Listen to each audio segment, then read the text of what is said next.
का नाम है नारी शक्ति, जिनको हम भावी समाज की बेटियां कहते हैं। आज हमारी बेटियां पढ़ी लिखी तो है, लेकिन क्या वो एक कुशल माँ बनने की, एक कुशल बहन बनने की, एक कुशल हमारे समाज में एक घर चलाने की कौशल, हमारी कागज की मैकाले की शिक्षा पद्धति की डिग्री ने हमारी बेटियों को दो ही चीज दी है, एक तो कागज की डिग्री दी है और एक ब्यूटी पार्लर की पेटी दी है। हाँ, पहले ब्यूटी पार्लर केवल सिनेमा वाले करते थे। मैं अभी मुंबई में रहा 5 दिन, तो वहाँ पर पूरे सिनेमा वालों से मिला, तो मैंने देखा कि उन्हीं के पास केवल ब्यूटी पार्लर थे, लेकिन अब तो फड़ा फड़ा पहुंचा दिया टेलीविजन में, उनसे भी जोरदार। हाँ, वो तो केवल जब फिल्म में आते ना उसी दिन करते, बाकी तो वो मुल्तानी मिट्टी और हमारी गायत्री धाम की साबुन से नहाते हैं। और तुमको तो एक जगह में आया था पहली बार, तो नदी पे कोई भाई नहा रहा था, तो उसने पट्टे ने साबुन लगा दी, मुझे नहा ले, तो क्या अच्छी गंदा है बोले। तो वो कह रही तू केमिकल है, नहा ले भाई, तो ऐसा कह नहीं मारू बता। तो मैं कहा कि भैया उसने नहाया नहीं, वो बट्टा वो पूरा धोड़ा फट दिखे। हाँ, तो उसको पता भी थोड़ी था कि भाई साबुन के बाद में नहाने को नहाना पड़ता है। अब जो ब्यूटी पार्लर में जाए न, कभी जरा धूप लग जाए अपना अलग निमाड़ के, तो उभर करके बाहर आता ना, जैसा लगता है कि कोई माता तो नहीं निकले, ऐसा पूरा जैसे घर के पोपड़े कैसे निकलते, हाँ निकल पोपड़े, ऐसे सब पूरा चेहरा फट जाता है। मगर देवी क्यों अच्छा चेहरा बिगाड़े भाई, पता नहीं क्या करते हैं। लेकिन हमारा कन्या कौशल शिविर इस आयोजन में एक बहुत बड़ी प्रेरणा का विषय बनने जा रहा है।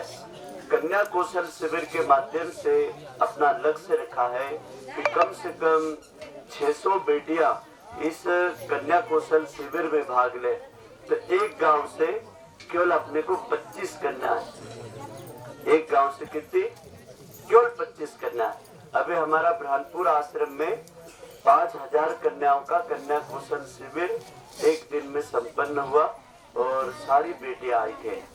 बेटियों को उनके माँ बाप भेजना भी चाहते हैं। तो पहला है हमारा, आपको जो कार्ड देंगे, तो ये एक गांव से 25 कन्याओं के नाम और इनको कार्ड देना। अच्छा, कोई अपने बेटों से संतुष्ट है क्या? लोग ये कहते हैं हमने बच्चे पैदा तो करे, लेकिन हमारे बच्चे हमको आग दिखाते, हमारी सुनते नहीं। आप आश्चर्य करेंगे, जो बच्चे किसी की नहीं सुने उनको एक बार गायत्री परिवार में ला दो, तो सबकी सुने, हम ऐसा उसको बना देते हैं। तुम्हारी क्या, वो सबकी सुने हम ऐसा बना देते हैं। क्यों? हमारे गुरु के विचार इतने अच्छे हैं, हमारे गुरु की योजना इतने अच्छे है, उनको पता नहीं विचारों को तो किस दुनिया में जी रहे हैं। एक बार जब यहाँ के देखते ना, क्या इतने बड़े बड़े वैज्ञानिक, डॉक्टर, इंजीनियर, वकील, प्रोफेसर, इतने अच्छे घर के लोग, इतने अच्छी जमीन दुकान इनकी, और कैसे जमीन पर भगवान का काम करते, कैसे छोटे से छोटा काम करते। तो आदमी देख के सीखता है, तो देख के सीखने की ये जगह है गायत्री परिवार का आश्रम। और इन बच्चों के लिए एक दिन का शिविर रखा है, दूसरे दिन युवाओं के लिए है। तो युवा सम्मेलन में पूरे क्षेत्र के युवा लोगों को यहाँ इकट्ठा करना है। और जो ये मान करके चलो कि 15 वर्ष से 40 वर्ष के बीच में जितने भी तुमको मिल जाए अपने गांव में, 15 साल से 40 साल तक को युवा मान लेना, और उनको 25 लोगों को उनको भी इकट्ठा करना एक गांव से। इसके बाद में देखो, हमने शादी कर ली, परिवार बसा लिया। क्यों भाई, तुम्हारी शादी हो गई, तुम्हारी पत्नी संतुष्ट है, तुम्हारे से प्रसन्न है, खुश है, तुमको भगवान मानती है, तुम्हारी पत्नी कहाँ है?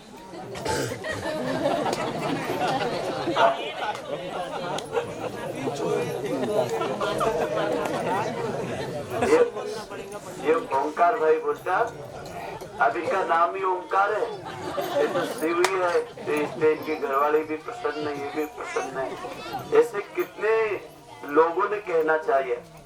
ये तो गायत्री परिवार से जुड़ गए, गुरु के रास्ते पे आ गए, तो इनके कंठ से क्या निकला?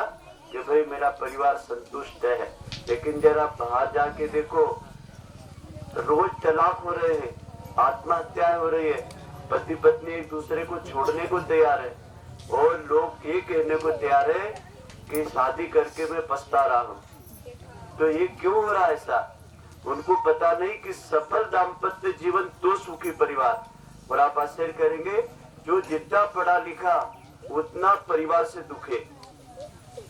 जो खेती बाड़ी करते वो तो कम दुखे है, लेकिन जो अच्छी नौकरी करते, अच्छा पैसा कमाते ना, वहाँ हालत बहुत खराब है। उसका कारण क्या है? क्योंकि दोनों अपने जीवन में एक दूसरे का ईगो, एक दूसरे का अहंकार को छोड़ने को तैयार नहीं है। तो सबकी एक ही लड़ाई है कि मैं बड़ा, लेकिन सब खड़े आकाश के नीचे, सब खड़े हैं धरती के ऊपर, लेकिन आदमी क्या बोलता है? मैं बड़ा। अरे दादा, बड़ा कैसा बनता, खाया कभी? ये महेश्वरी दीदी बताएंगे बड़ा कैसा बनता है। दीदी, उड़द की दाल का बनता है, और उड़द की दाल को क्या करना पड़ता है मालूम है? गर्म पानी में भिगो के छिलका निकालना पड़ता है, मतलब काला काला धोना पड़ता है। फिर वो उड़द कहती, भैया छिलका निकल गए, मैं बड़ा बन गया। क्योंकि अभी नहीं बना के, क्या अभी तेरे को खूब पीसेंगे। तो इतना पीसते उसको, फिर ऐसा देखते कि पूरे पिसा गया। फिर वो बोलता है कि मैं बड़ा बन गया। बोले अभी नहीं बना, गरम गरम तेल में डुबकी मारना पड़ेगी। तो बोले मैं बड़ा बन गया, क्योंकि अभी नहीं बना, तू तेल में से ऊपर तो आ।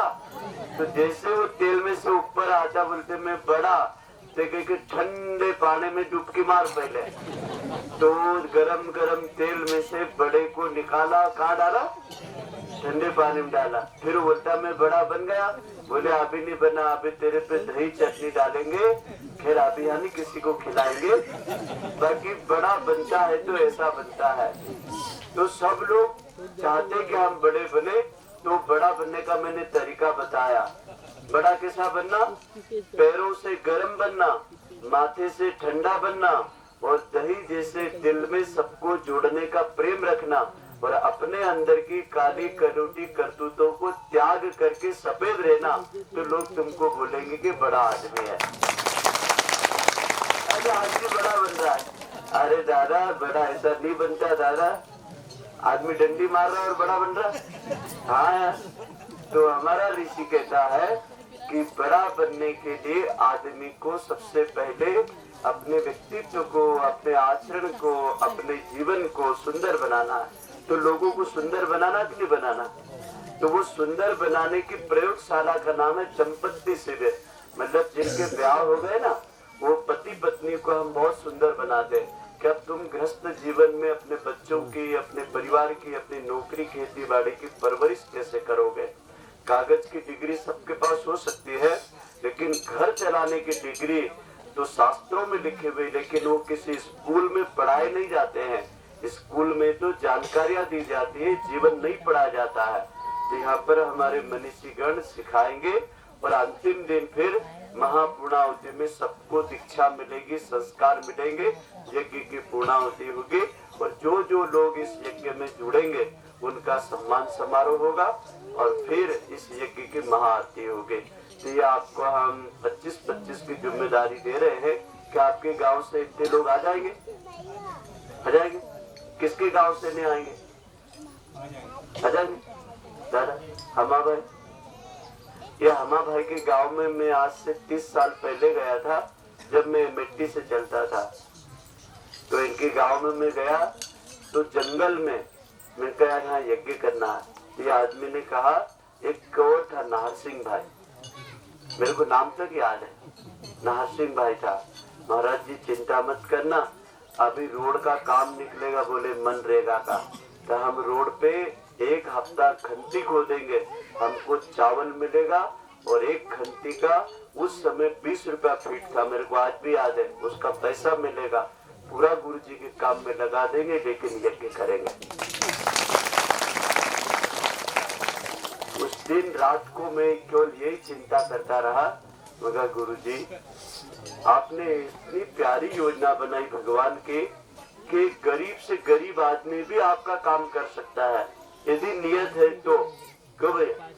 नियत है तो खंती खोद के भी आदमी लगा सकता है, नियत नहीं हो तो तिजोरी भी नहीं खुला। हाँ, एक आदमी बोले कि बड़ा आदमी कौन? मैं कहा धनवान बड़ा नहीं होता है, जिसका दिल बड़ा हो वो बड़ा होता है। अब बड़ा नहीं आदमी ऐसा ही बड़ा। धनवान को कोई धनवान नहीं कहना चाहिए, धनवान वो जिसके अंदर दान की भावना हो, और दान की भावना के बगैर ये संसार का कोई भी धर्म कार्य नहीं होता है। और कोई हम आपको हमारे लिए तो मांग नहीं रहे। जो आदमी आपको कह रहा ना, वो पिछले 25 सालों से धरती पे रोटी भी नहीं खाता। आप तो 2 टाइम खाते होंगे, कोई 3 टाइम खाते होंगे। तो मैंने आखिरी बार का भोजन आज से 26 साल पहले अमला पानी में करा था, एक गुडा भाई के गांव में, ये डेटा भाई इनके गांव में। वो भी 5 घर से रोटी मांग करके, और 26 लोगों को 5 रोटी में पेट भर के मेरे गुरु ने खिलाया, एक झाड़ के नीचे अग्नि को जिमा के। फिर मैंने वहाँ भोजन छोड़ा। एक आदमी बोले पंडित जी आप भोजन छोड़ोगे तो हमारे गांव में हमारे घर में भोजन करना, हम लाखों रुपए आश्रम के लिए दान भी करेंगे। मगर मेरे को पैसा नहीं चाहिए, मेरे को भक्ति चाहिए, और मैं उस भक्त के घर जाऊंगा जो गुरु जी का काम करता है, उस किसान के घर जाऊंगा जिस किसान ने ऐसे करके 2 दाने कमाए हैं, अंतिम निवाला उसके घर का लूंगा। तो आपसे निवेदन है कि आप जितने लोग यज्ञ करने जा रहे हैं ना, यहाँ का कोई पानी भी पी लेगा, एक दाना प्रसाद भी खा लेगा, तो उसके साथों कुल तर जाएंगे।